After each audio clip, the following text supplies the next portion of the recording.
Hello, everyone. My name is Hank, and I'm Larry. Truly grateful to be at the Narcotics Anonymous meeting. You know, I want to thank Doug and Bill. Let's give them a nice round of applause, man. Good job. Well done. You know, I want to thank this home group for asking me to come share. You know, I got the call. You know, Phil give you that call. Hey, brother.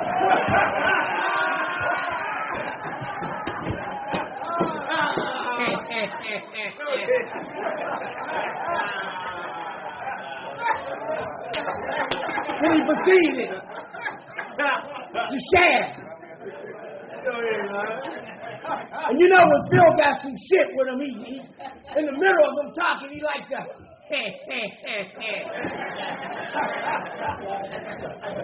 we want you to come share, and when you've been chosen, tell the whole. I said, you still fucking with me, huh?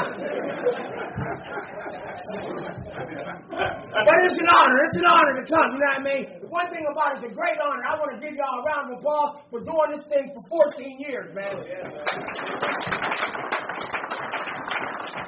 One thing that I know for sure, when you put together a bunch of men, one thing you need to know for sure, you got to put God in it. That's right. You got to distinguish what is God, and what you got to distinguish what is the ego. You have to sometimes understand if you're being driven by the ego or you're being driven by God.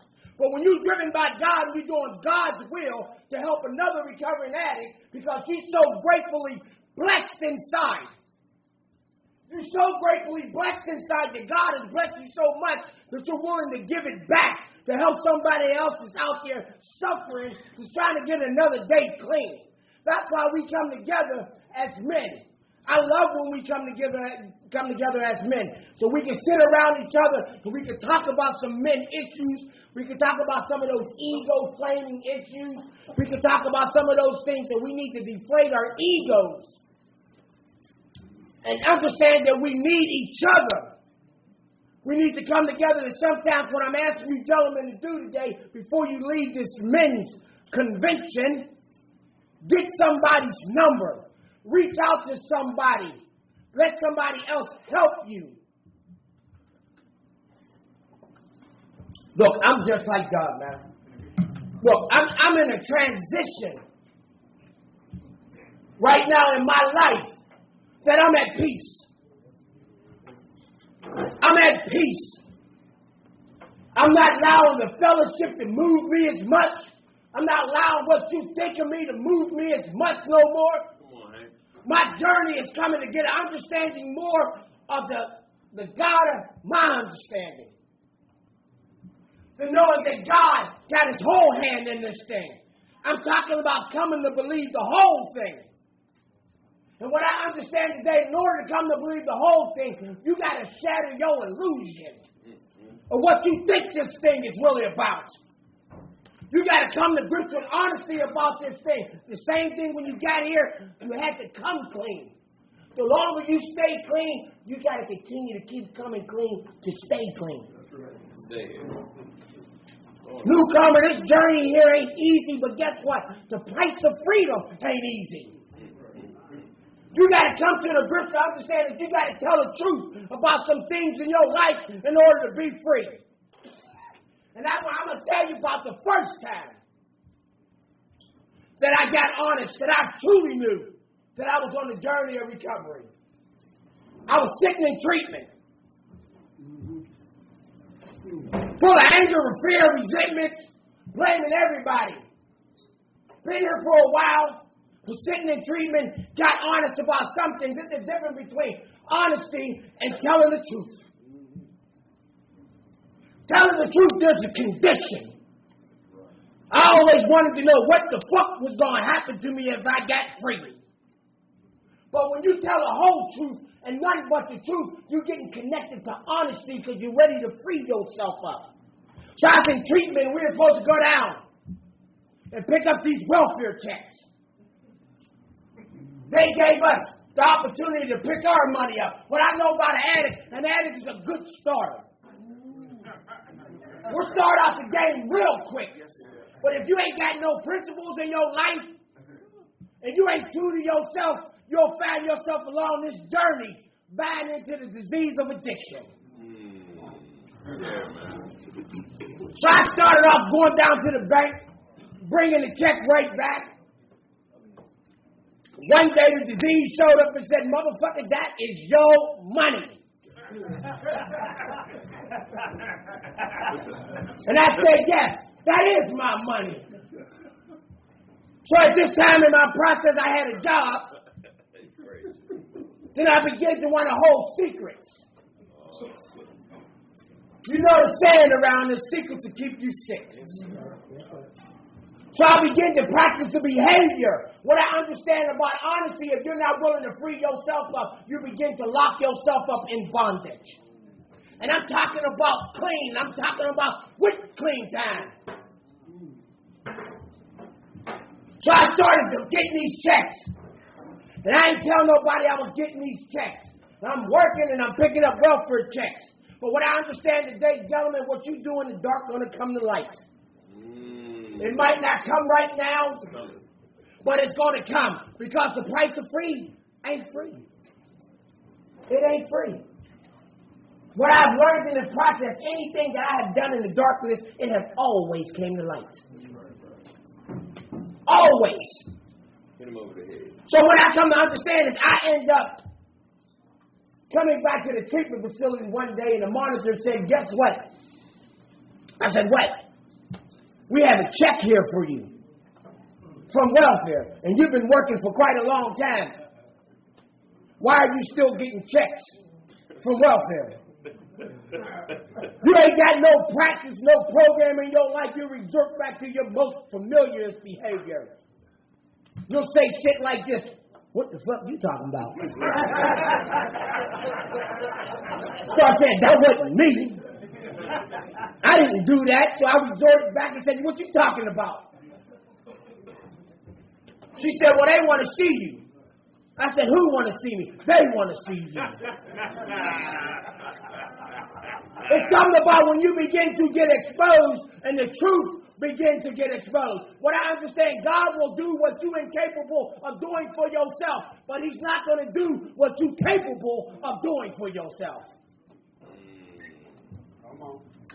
So they called me upstairs, and they were sitting around the table. And they said, guess what? You've been in checks all this goddamn long. All we want to know is one thing.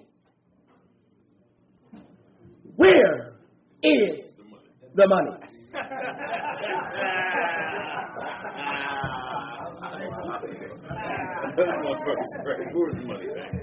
When you ain't got no program in your life, but one thing about it, when you put the dope down, you begin to get a tap of this thing called awakening of the spirit. Your spirit begins to come alive just a little bit. So I resorted back, and they looked at me, and they said, just tell us where the money is. I looked at them without a program, without a principle in my life.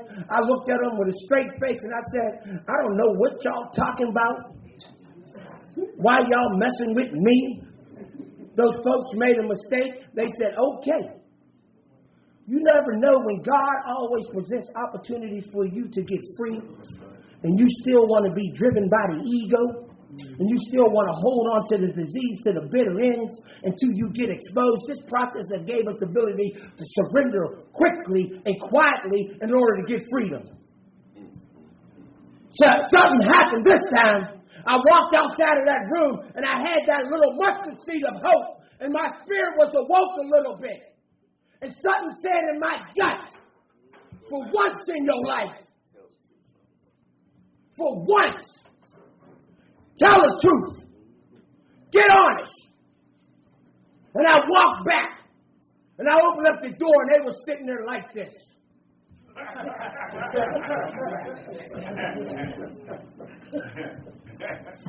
And I mumbled. And I jumbled. You know, when you're getting honest, it's hard to get honest. You start like you 7. They say, you got something to say? The money gone. They said, where the fuck is the money? I spun the money. And the source of freedom came off. That was my first introduction of being honest. And He gave me about a freedom of it. I'm going to fast forward. I've been in this process, and what I come to understand, the more you continue to keep staying clean, the disease will show up in your life. And you ain't got no program in your life, you ain't working no program, and you ain't practicing this program, you'll find yourself in situations and circumstances and picking up shit that don't have nothing to do with using dope. Because don't get this thing twisted, newcomer. This thing is about using. Dope was an obvious symptom. But one thing I know today, I ain't got no crack problem because I'm not smoking crack. But what I understand in this process, the longer I stay clean, and guess what I know today is, guess what, the reason why I say that I'm free today is that about 6 or 7 years ago, I made a decision and I stepped outside of my marriage. And I'm talking about I took a journey. Come on, Hank. A painful journey. A spiritual, painful journey. Because sometimes, gentlemen, you need to understand what looks good ain't always good for you. Because you don't want to deal with your emotional feelings. Because you don't want to deal with the emptiness that happens in us sometimes. But if you're driven by a resentment and anger and all those things, and you got ego in there, and you don't want to go to another man and tell him, guess what? I'm hurt. Share, Hank. Share, man. Because we struggle with that shit we talk about cool. What I know about cool motherfuckers don't ask for help. You be too motherfucking cool in your double-breasted suit and shit. Looking good in the motherfucker, but you're suffering. And it ain't always the newcomer to suffer. Newcomer don't get this twisted. We suffer with clean time when we don't practice this program. So I stepped out my marriage and I went on a 3-year journey of pain. Self-inflicted pain. Causing pain to other people. It's something about when you having had a spiritual awakening as a result, and you resort back to these behaviors and your shortcomings and all those things like that, and causing harm, it don't always feel good in your spirit, man. The disease cuts you off from sharing the experience. You sit in a meeting, you be suffering. You go home and you're suffering. Because you put yourself in that position. But what I'm trying to tell you right now today, years later, I ain't living in that. Because what I understand today is work that was necessary. Amazing work. Come on. I got a wife that loves me unconditionally, man. But ain't gonna settle for my bullshit. Yes. I got people in my life that is willing to tell the truth about me. If you got motherfuckers in your life that's always running around talking about, it's okay, just don't use no dope. Go on and get about 5 of them girls and knock them off. Well, all they doing is pity-patting you into the painful situation. We as men, we got to learn how us to build our integrity here. To have enough in us, if we ain't happy when we act, have enough to walk away. To have your freedom. But sometimes we want to stay in circumstances and situations and relationships. It ain't even about the expiration date. We just so self-fucking-centered. Get over the head. And want to hold people hostage because we don't want nobody else to be happy. Without the drug. But you need to know that I was happy. But I just didn't want to deal with my feelings, man. I was Hank. I've been around here a few years. I wasn't supposed to have no pain. But that's what the game talks about. There's no doing without no pain. So I went on a journey of that. But what happened was something to start off. It was easy. Sliding in. But it was hell coming the fuck out.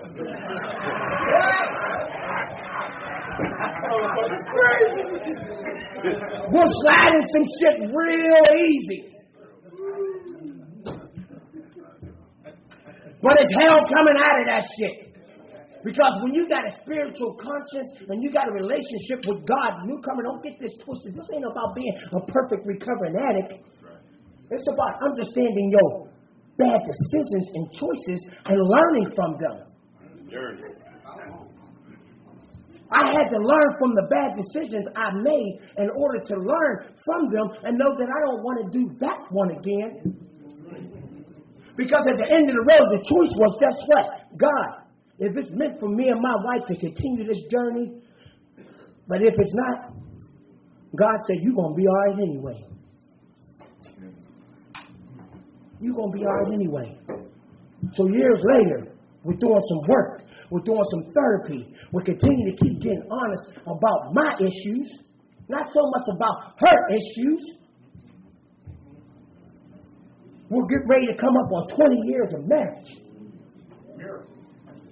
But one thing I need to tell you, one thing about honesty, gentlemen, one thing about us, we get exposed all the time. Because what I know today, we are some dumb motherfuckers. Women is the smartest motherfuckers on the creek, on the planet. We do some dumbass shit. We be telling motherfuckers to text us on the phone and shit like that. Don't worry about that shit like that. So my wife once, she said, if you want to know if we had some shit, just look in the motherfucking phone. She said if I could capture that motherfucker, I slept with it, I went to bed with it, took a shower in it.